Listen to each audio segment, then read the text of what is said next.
Hello everyone. तो previous lecture में हमने second type of strain gauge study किया था, that is foil type strain gauge.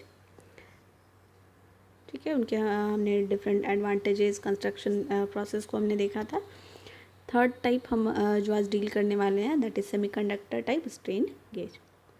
ठीक है, तो यहाँ पर हम लोग स्ट्रेन गेज जो स्टडी करेंगे, इसका कंस्ट्रक्शन हम सेमीकंडक्टिंग मटेरियल से करेंगे। ठीक है, सेमीकंडक्टिंग मटेरियल जनरली जो हम प्रेफर करते हैं, जो हमारे लिए ठीक है इजीली अवेलेबल है, that is silicon and germanium. ठीक है, तो ये silicon and germanium material, that is semiconductor material का यूज़ हम करते हैं for the construction of this type of strain gauge. Again हमने गेज फैक्टर देखा था।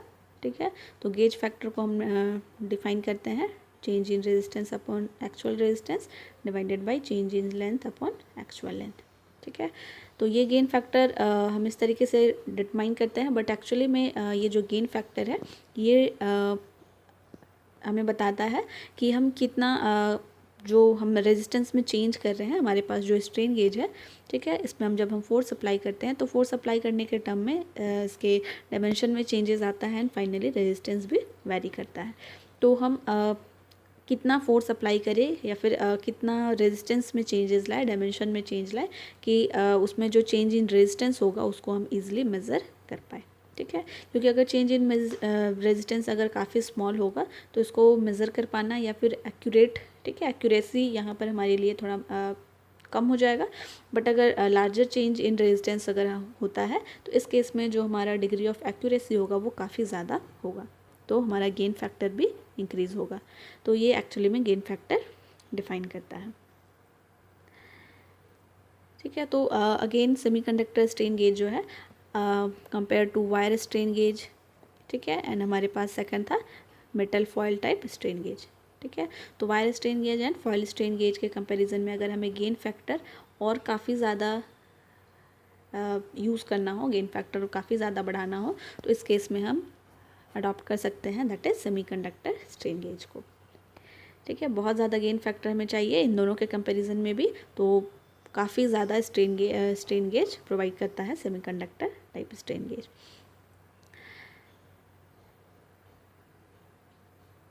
ठीक है, अब इनका जो गेज फैक्टर होता है, ये अगर हम देखें तो ये 50 टाइम्स हाई होता है। ठीक है, 50 टाइम्स ज़्यादा होता है compare to wire strain gauge. ठीक है, वायर स्ट्रेन गेज का जो भी गेन फैक्टर होगा उसके कंपैरिजन में हमको 50 टाइम्स ज़्यादा गेज फैक्टर मिल सकता है सेमीकंडक्टिंग स्ट्रेन गेज से। Also the resistance of semiconductor changes with change in apply strain. ठीक है, एंड जो रेजिस्टेंस में चेंज आएगा सेमीकंडक्टर मटेरियल के, वो हम लोग जितना फोर्स अप्लाई करेंगे उसके अकॉर्डिंगली होगा। बट ऑल्सो यहाँ पर सेमीकंडक्टिंग वायर स्ट्रेन गेज जो है, इसमें ये एक्ट करता है based on piezo resistive effect. That means कि जो हमारे पास प्रीवियस केसेस था, ठीक है, वायर स्ट्रेन गेज या फॉयल स्ट्रेन गेज, तो उनमें जब हम स्ट्रेन अप्लाई कर रहे थे या फोर्स जब हम अप्लाई कर रहे थे तो उनके डायमेंशंस में चेंज आ रहे थे। ठीक है, लेंथ चेंज हो रहा था, एरिया चेंज हो रहा था, डायमीटर चेंज हो रहा था। तो डायमेंशन में चेंज होने की वजह से हमें जो रिजल्ट मिल रहा था, that is change in resistance हम ऑब्जर्व कर पा रहे थे। ठीक है, तो यहाँ पे हम फोर्स की वजह से हम चेंज इन रेजिस्टेंस मिल रहा था प्रीवियस केस में। बट सेमीकंडक्टर स्ट्रेन गेज में हमारे पास ये एक्ट करता है based on the piezo resistive effect. That means कि जैसे ही हम इसमें फोर्स अप्लाई करेंगे तो ये सेमीकंडक्टर मटेरियल का जो रेजिस्टिविटी होता है, ठीक है, रो, इस रेजिस्टिविटी को ये अफेक्ट करता है। तो इस रेजिस्टिविटी रो के में जो भी चेंजेस आएगा ये अफेक्ट करेगा ओवरऑल रेजिस्टेंस में चेंज को। ठीक है, तो this effect is known as piezo resistive effect. तो हमारे पास रेजिस्टेंस का जो रिलेशन होता है R is equals to rho L by A. ठीक है, तो प्रीवियस केसेस में जब हम फोर्स अप्लाई कर रहे थे तो लेंथ चेंज हो रहा था, एरिया चेंज हो रहा था, ना उसके करिस्पॉन्डिंगली रेजिस्टेंस में चेंजेस मिल रहा था। बट यहाँ पर सेमीकंडक्टर स्ट्रेन गेज के केस में क्या होता है कि जैसे ही हम फोर्स अप्लाई करते हैं तो फोर्स अप्लाई करने के टर्म में ये सेमीकंडक्टर मटेरियल की रेजिस्टिविटी को अफेक्ट करता है डायरेक्टली। ठीक है, एंड ये जब रेजिस्टिविटी में चेंज आएगा तो ये अफेक्ट करेगा चेंज इन रेजिस्टेंस को। ठीक है, तो इसी पीजो रेजिस्टिव इफेक्ट पे ये हमारा सेमीकंडक्टर स्ट्रेन गेज एक्ट करता है।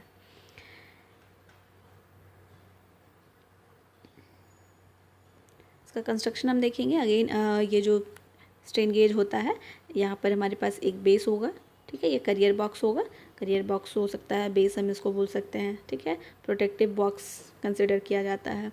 तो ये जो हम अगेन हमारा जो बेस होगा या करियर बॉक्स होगा, ये इस केस में सेमीकंडक्टर स्ट्रेन गेज के केस में टेफ्लॉन मटेरियल का यूज़ किया जाता है फॉर मेकिंग बेस, ठीक है।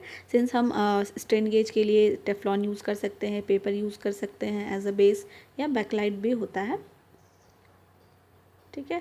तो बट जनरली जो यहाँ पर सेमीकंडक्टर स्ट्रेन गेज के लिए यूज़ होता है that is Teflon as the base. इसका जो कंस्ट्रक्शन हमें दिखेगा, ठीक है, तो हमारे पास प्रीवियस केसेस में इस तरीके का ग्रिड नेचर का बना हुआ था, ग्रिड टाइप का हमारे पास स्ट्रेन गेजेस था। बट यहाँ पर हमें कंस्ट्रक्शन में थोड़ा सा चेंजेस मिलेगा। ये हमारे पास एक स्ट्रिप के फॉर्म में होता है, जिसका जो थिकनेस होता है वो फॉयल के थिकनेस से भी काफ़ी ज़्यादा कम होता है, ठीक है। फॉयल स्ट्रेन गेज में हमारे पास जो थिकनेस था 0.2 mm के अराउंड था, बट यहाँ पर इससे भी कम 0.05 mm के अराउंड इसका थिकनेस मिलेगा। ये भी अगेन हमारे पास एक स्ट्रिप के फॉर्म में होता है, ठीक है। बहुत ही कम थिकनेस का स्ट्रिप के फॉर्म में ये होगा। एंड इसमें से हम लोग एक गोल्ड लीड्स निकालते हैं एज इलेक्ट्रोड या फिर कनेक्टिंग लीड्स के टर्म में, ठीक है। एंड फाइनली ये जो गोल्ड लीड्स है, इसके साथ हम व्हीटस्टोन ब्रिज को कनेक्ट करते हैं, ठीक है। व्हीटस्टोन ब्रिज जिसमें अननोन रेजिस्टेंस वाले पार्ट का जो टर्मिनल होगा, उन टर्मिनल से हम इन दोनों लीड्स को कनेक्ट करते हैं,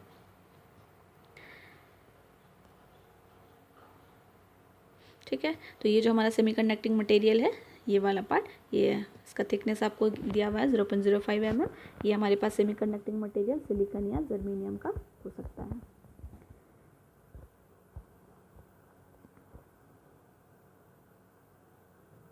ठीक है। अगेन यहाँ पर जो थर्मल स्टेबिलिटी है, ठीक है, ये काफ़ी ज़्यादा यहाँ पर होता है। दैट मीन्स कि जनरली जो सेमीकंडक्टिंग मटेरियल्स होते हैं, ये टेम्परेचर, ठीक है, टेम्परेचर ऑपरेटेड सिस्टम होते हैं, डिवाइस होते हैं, तो टेम्परेचर से ये काफ़ी सेंसिटिव होता है, ठीक है। इस टाइप का जो स्ट्रेन गेज है, दैट मीन्स कि इसमें अगर टेम्परेचर में थोड़ा सा भी वेरिएशन आएगा तो ये इसके डायरेक्टली अफेक्ट करेगा इसकी रेजिस्टिविटी को, ठीक है। तो अगर हम टेम्परेचर में थोड़ा सा भी चेंज लाते हैं तो ये 50 टाइम्स, ठीक है, रेजिस्टिविटी को चेंज करने का कैपेसिटी ये यहाँ पर रखता है, ठीक है। ऑल्सो अगर हम देखें तो सेमीकंडक्टिंग स्ट्रेन गेज का, ठीक है, जो मैकेनिकली ये स्टेबल है, ठीक है, क्योंकि ये मेटालिक टाइप जो प्रीवियस केसेस था, सेम मैनर में ये मैकेनिकली स्टेबल है। बट इसका जो आउटपुट मिलेगा, that means change in resistance जो मिलेगा, ये काफ़ी ज़्यादा सेंसिटिविटी हाई होता है, ठीक है। टेम्परेचर सेंसिटिव होता है, तो टेम्परेचर में जितना ज़्यादा यहाँ पर वेरिएशन होगा तो ये चेंज इन रेजिस्टेंस को उतना ही ज़्यादा अफेक्ट करेगा। And large change in resistance को हम यहाँ पर मेज़र कर पाएंगे एक्यूरेसी के साथ, तो इस वजह से यहाँ पर हमें जो आउटपुट मिलेगा वो भी काफ़ी ज़्यादा हाई मिलेगा,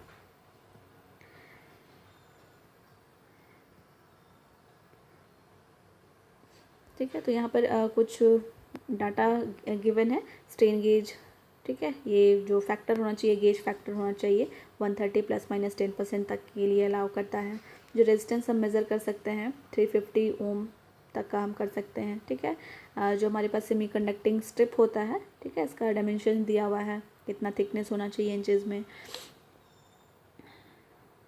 ठीक है। तो इस तरीके से यहाँ पर कितना पावर डिसिपेशन होगा यहाँ पर, ठीक है।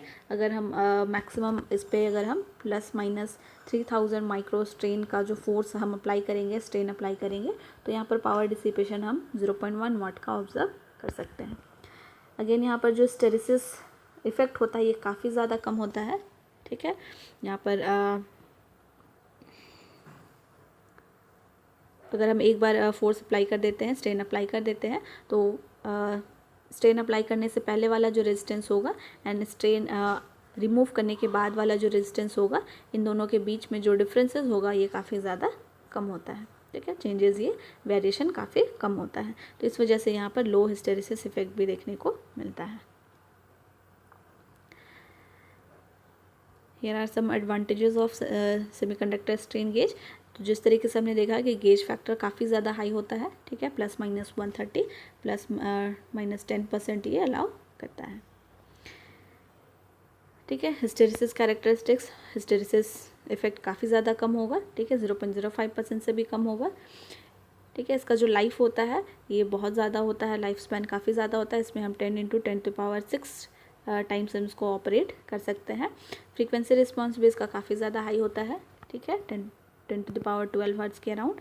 हम इसको काफ़ी फ्रीक्वेंटली यूज़ कर सकते हैं रेजिस्टेंस मेजरमेंट के लिए। सेमीकंडक्टर डिवाइसेस जो भी होते हैं ये स्मॉल इन साइज़ होते हैं, तो इस तरीके से ओवरऑल जो स्ट्रेन गेज हम फॉर्म करेंगे सेमीकंडक्टिंग मटेरियल से, ये भी काफ़ी ज़्यादा कॉम्पैक्ट होगा इन साइज़। इसका जो लेंथ होता है अराउंड 0.7 to 7 mm के अराउंड ओवरऑल स्ट्रेन गेज का लेंथ मिलेगा,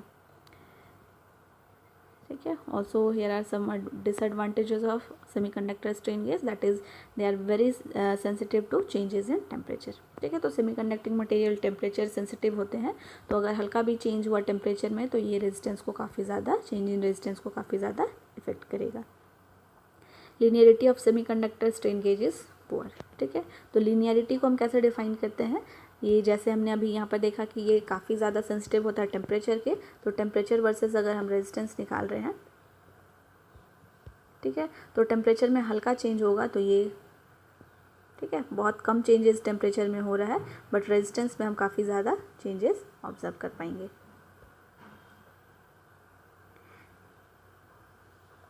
ठीक है। तो यहाँ पर हम देख रहे हैं कि टेम्परेचर में काफ़ी कम चेंजेस हो रहा है, बट रेजिस्टेंस में कंपेरेटिवली ज़्यादा चेंज हो रहा है, ठीक है। तो इस तरीके से ये जो लिनियरिटी होता है स्ट्रेन गेज का, सेमीकंडक्टर स्ट्रेन गेज का, ये काफ़ी ज़्यादा पुअर होता है, ठीक है। तो एक अच्छे स्ट्रेन गेज के लिए हमें जो कैरेक्टरिस्टिक्स मिलना चाहिए वो लीनियर मिलना चाहिए। दैट मीन्स कि हम अगर हम स्ट्रेन में जितना स्ट्रेन जिस तरीके से हम इंक्रीज़ करें उसी मैनर में, उसी फैक्टर से रेजिस्टेंस भी इंक्रीज़ होना चाहिए। बट यहाँ पर क्या है कि हम जितना स्ट्रेन अप्लाई करेंगे तो टेम्परेचर भी, ठीक है, उतना ज़्यादा इफेक्ट होगा, एंड टेम्परेचर जितना ज़्यादा इफेक्ट होगा ये रेजिस्टेंस को उतना ज़्यादा वेरी करेगा, ठीक है। लीनियर कैरेक्टरिस्टिक्स यहाँ पे नहीं बनेगा। Also they are more expensive, ठीक है। तो यहाँ पर हम जो ओवरऑल जो कंस्ट्रक्शन हम यूज़ करेंगे, सिंस हम यहाँ पर गोल्ड फिलामेंट यूज़ कर रहे हैं, ठीक है, टेफ्लॉन एज अ बेस, या फिर जो करियर बॉक्स हमने टेफ्लॉन का यूज़ किया है, ठीक है। तो सेमीकंडक्टर यहाँ पर हम मटेरियल यूज़ करेंगे, सिंस सेमीकंडक्टिंग मटेरियल्स काफ़ी ज़्यादा चीप होते हैं, बट यहाँ पर गोल्ड के इन्वॉल्वमेंट से हम ओवरऑल जो हमारे पास सिस्टम का कॉस्ट जाएगा वो काफ़ी ज़्यादा हाई चला जाता है, तो ये हम कंसिडर कर सकते हैं एज अ डिसएडवांटेजेस, ठीक है। So that's all about the semiconductor strain gauge, ठीक है। इसमें कंस्ट्रक्शन सेम मैनर में जैसे हम प्रीवियस केस में कंस्ट्रक्ट करते हैं, ठीक है। हमारे पास इस तरीके से हम एक सेमीकंडक्टिंग मटेरियल लेते हैं, ठीक है, जिसका थिकनेस अराउंड 0.05 mm का होगा, एंड इसको हम, हमारे पास टेफ्लॉन बेस होता है, इस बेस के ऊपर हम इसको सीमेंट के हेल्प से पेस्ट कर सकते हैं, ठीक है। एंड फाइनली हम इसका यूज़ करेंगे जहाँ पर हमें रेजिस्टेंस, ठीक है, चेंज इन रेजिस्टेंस मेज़र करना हो फोर्स अप्लाई करने के बाद,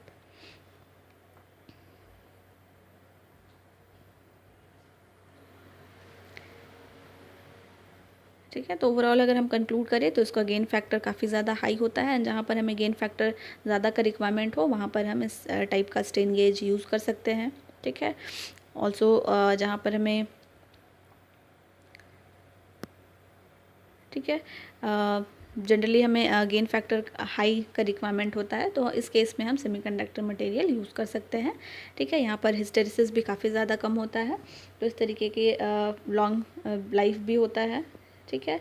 एंड ऑल्सो इसका जो साइज़ होता है, ठीक है, ये भी काफ़ी ज़्यादा कॉम्पैक्ट होता है, तो इस वजह से डिफरेंट एडवांटेजेस की वजह से हम सेमीकंडक्टर स्ट्रेन गेज को हम प्रेफर कर सकते हैं ओवर वायर स्ट्रेन गेज या foil strain gauge, okay. So that's all about the semiconductor strain gauge. That's all. Thank you everyone.